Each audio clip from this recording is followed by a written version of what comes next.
First at 5, a Target 12 investigators exclusive. Our undercover investigation found then Fall River Police Chief Albert Dupere routinely called it quits early on Fridays and met up with other officers at a local pub to drink. He would often then drive off in his city-issued police car.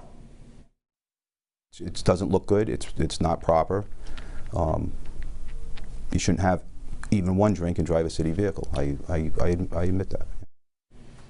This investigation led to changes at the police department before it aired, with Chief Dupere stepping down after we interviewed him. And we were in the final stages of this report when the coronavirus struck. We're able to bring it to you now. Here's Target 12 investigator Tim White with a look at those findings, which are leading to changes in Fall River. While Dupere apologized for drinking, then driving a city vehicle after we interviewed him in March, he insisted he was not on the clock while at the pub, claiming he was there on what's known as last lunch. It's 2:40 in the afternoon on Friday, December 6th, and Fall River Police Chief Albert Dupere is finishing a cigarette before walking into a local pub. An early end to the work week, and it turned out to be a common practice. Over 2 months, Target 12 went undercover at the Fall River bar, observing the city's top cop and others from his administration for a Friday mid-afternoon routine. There was December 6th, December 13th at 2:20 p.m., January 3rd at 2:43 p.m., January 10th at 2:44 p.m., January 17th at 2:30 p.m., and January 24th at 2:47 p.m. A member of the Target 12 team went inside the pub undercover. Along with the chief, we were able to identify 3 other sworn members of the police department. On this day, in under 2 hours, we watched the chief drink 3 beers before we left the bar. Occasionally, Dupere would then go next door to a local cigar shop, then depart in his department-owned, unmarked police SUV. How is that acceptable? It's not, and I realize that now. You know, that is you over there on the left-hand side. We showed Chief Dupere our undercover video. He tells us the crew had been meeting at the pub on occasional Fridays for over 2 years and admits he shouldn't have driven the city vehicle after drinking.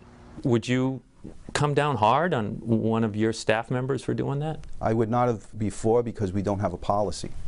Oh, come on, Chief. No, I wouldn't. I would tell him not to do it again, I guess. I guess at that point, I would have had the realization that I've had now that we need to tighten that up, and we can't, it doesn't look good. It's not proper. The chief's contract states his workday ends at 4 p.m., but Dupere insists his Friday afternoon gatherings were not on the clock, saying he and others would slide their lunch to the end of the day so they could check out early.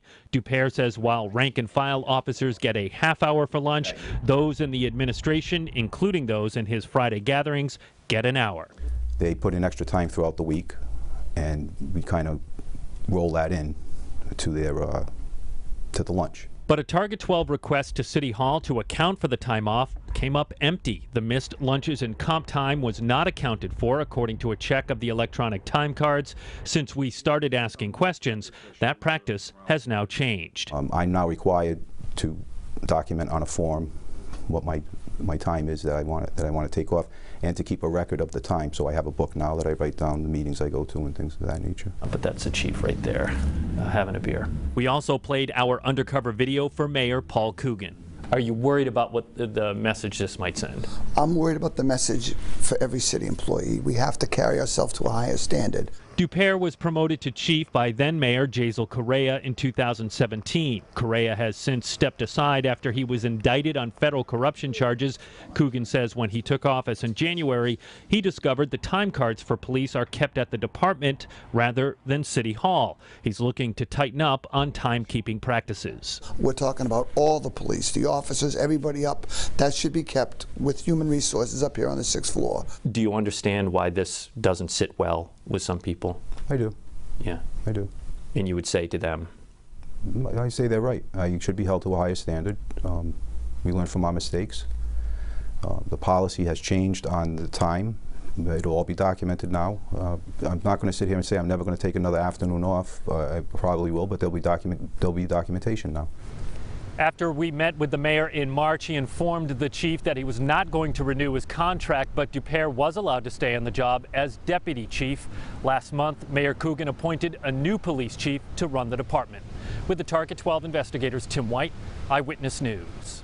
New at 6, one member of the chief's administration who was often at the bar with the chief was involved in a Friday evening car crash in a city vehicle 2 years ago. That is now the subject of an ongoing civil suit. Target 12 investigator Tim White is here now with the exclusive details. Chief Albert Dupere stepped down to deputy chief 24 hours after we showed him our video in March, but he defended an investigation into one of his internal affairs officers who slammed into 2 parked cars after being at a local pub. A Target 12 undercover investigation revealed then Fall River Police Chief Albert Dupere routinely leaving work on mid-afternoons on Fridays 6 times over a 2-month period to drink at a local pub with a select group of officers in his administration, usually arriving around 2:30 in the afternoon. So right here, 24 hours after viewing our undercover video, Dupere stepped down as top cop and announced he was moving into the deputy chief position. Among the officers that was a regular with the chief on Fridays was Sergeant J.T. Hoare. Our video shows Hoare and the chief on several occasions, and Dupere confirmed Hoare was often part of the crew. The department website says Hoare is the head of professional standards, which handles internal affairs investigations. On Friday, February 16th in 2018, Hoare was involved in a car crash where his unmarked police car slammed into parked cars on North Main Street in Fall River. The incident has sparked a lawsuit against the city by someone who says they were injured in the crash. do you know if he was at the pub? I know he picked up the food there. The crash happened at 5:46 p.m. on a Friday, and Dupere says while Hoare was at the pub prior to the crash where they gather on Fridays, an internal investigation found Hoare did not drink there and he was just picking up food at the bar. Dupere says Hoare told investigators the takeout fell off the passenger seat of his car and he reached down to grab it, losing control of the police vehicle. Hoare was not administered a blood alcohol test that night. Dupere says Hoare was examined by EMTs and the chief himself arrived on scene. No one made any indication that he was impaired. He didn't appear impaired to me when I was speaking to him. You can understand the scrutiny on this accident based on the context of our conversation right now. Yeah, I guess. Well, I mean, it was 2 years ago, but yeah, I get it. Dupere says the internal investigation found that Hoare was negligent for reaching down for food while driving the car, and he was suspended for 2 days. Hoare declined to comment. With the Target 12 investigators, Tim White, Eyewitness News.